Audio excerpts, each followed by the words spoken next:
Un des livres qui m'a le plus ému au monde, c'est La vieille qui marchait dans la mer, que je trouve être un bouquin sublissime. C'est-à-dire je le mets avec Garcia Marquez et je le mets avec tous ces auteurs-là, auquel Quetal, la chanson, doit beaucoup de choses. Parce que vraiment, pour moi, Quetal, c'est La vieille qui marchait dans la mer. Avec cette fêlure, c'est un bouquin extraordinaire. Et ça, pour moi, c'est un bouquin que je mets dans mon top 10. Mais il y a un paquet de Santonio, moi je me rappelle plus, je les relis d'ailleurs. Je me rappelle pas, en fait, c'est des bouquins qu'on lit des fois un peu sur la plage aussi pour se distraire, et c'est bien, il en faut. Mais dans mon top 10 des livres que j'ai préférés, il y a La vieille qui marchait dans la mer, que je mets avec 100 ans de solitude et Kafka, La métamorphose, et j'ai des bouquins comme ça qui m'ont marqué, énorme.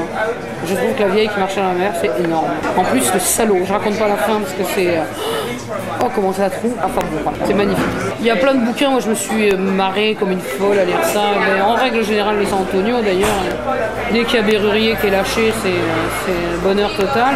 On a souvent aussi dit que les intrigues étaient un peu légères et tout ça. Moi je suis pas d'accord, moi il y a des Antonio que j'ai bouffés comme des romans policiers les plus palpitants parce que j'avais envie de savoir comment ça se terminait, parce qu'il y avait des intrigues terribles. J'ai toujours en face de moi un homme qui pense et qui dit ce qu'il pense. Et qui pense, lui, pas avec des préjugés. Il n'y a pas de préjugés chez lui. Une des raisons pour lesquelles j'aime beaucoup moi, son écriture, en plus qui a beaucoup évolué avec le temps.